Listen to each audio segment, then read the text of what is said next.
நாயாக பிறவி எடுப்பது ஏன் தெரியுமா? ராமர் தனது அரசவையில் அமர்ந்திருந்தார். அப்போது வெளியே ஒரு நாய் குறைத்துக் கொண்டிருந்தது. ராமர் என்னவென்று அறிந்து வருமாறு ஒரு காவலனை அனுப்பினார். காவலன் நாயை துரத்திவிட்டு ராமரிடம் வந்து காரணமின்றி குறைத்த அந்த நாயை இந்த பகுதியை விட்டே துரத்தி விட்டேன் என்றான். சற்று நேரம் கழித்து மீண்டும் அந்த நாய் குறைக்க அதே காவலன் விரைந்து சென்று அதை துரத்தினான். இந்த நிகழ்வானது தொடர்ந்து நடந்தது. ராமர் லட்சுமணனிடம் அந்த நாய் தொடர்ந்து குறைக்கிறது, காரணம் என்னவென்று தெரிந்து வா என்று அனுப்பினார். லட்சுமணன் நாயின் அருகில் சென்று உன் துயரத்துக்கு காரணம் என்ன என்று கேட்டான். அந்த நாய் ஈனஸ்வர குரலில் பேசத் தொடங்கியது. ராமரை வரச் சொல்லுங்கள், எனக்கு நீதி வேண்டும் என்றது. லட்சுமணன் நாய் சொன்னதை ராமரிடம் சொல்ல உடனே ராமர் வெளியே வந்தார்.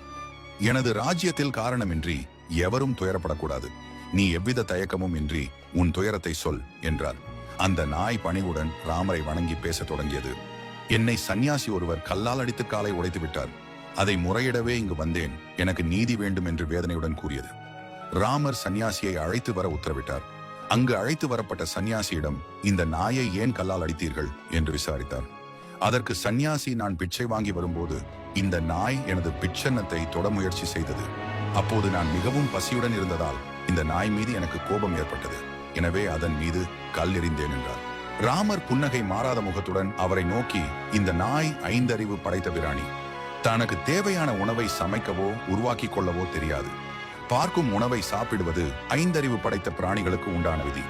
உங்களுக்கு பசி இருப்பது போல் இந்த நாயிற்கும் பசி எடுத்ததினால் உங்களது உணவை சாப்பிட முயற்சி செய்தது. இந்த நாயின் விதிப்படி இது தவறு அல்ல, உமது செயல் குற்றமே என்றார். நாயின் பக்கம் திரும்பிய ராமர், சந்நியாசி உனக்கு கெடுதல் செய்திருப்பதால் இவரை தண்டிக்கும் பொறுப்பை உன்னிடமே ஒப்படைக்கிறேன் என்றார். அதற்கு நாய், இவரை சிவாலயத்தில் அதிகாரி வேலையில் அமர்த்துங்கள், இதுவே நான் அவருக்கு அளிக்கும் தண்டனை என்றது. ராமரும் அதன்படி செய்தார். தனக்கு பெரிய பதவி கிடைத்த மகிழ்ச்சியில் சந்நியாசியும் திருப்தியுடன் அங்கிருந்து வெளியேறினார். நாயும் மனநிறைவுடன் அகன்றது. சாப்பாடு இல்லாமல் திரிந்த சந்நியாசிக்கு இப்படி ஒரு பதவியா என நாட்டு மக்கள் பேச தொடங்கினர். ராமரும் குழப்பமடைந்தார். இந்த தண்டனை கொடுக்கப்பட்டதன் காரணம் என்ன என ராமர் நாயிடம் கேட்க, சிவாலய மடத்தில் தவறு செய்யும் அதிகாரிகள், பசு, அந்தணர், அனாதை ஆகியோரின் செல்வத்தை அபகரிப்பவர்கள், அரசனது வீட்டில் இருந்து கொண்டு அங்கு வரும் யாசகர்களை தடுப்பவர்கள், அந்தணரின் உணவுப் பொருட்களை அபகரிப்பவர்கள் ஆகியோர் மறு ஜென்மத்தில் கண்டிப்பாக நாயாக பிறப்பார்கள். சென்ற பிறவியில் நான் செய்த தவறு இப்போது நாயாக பிறவி எடுத்துள்ளேன்.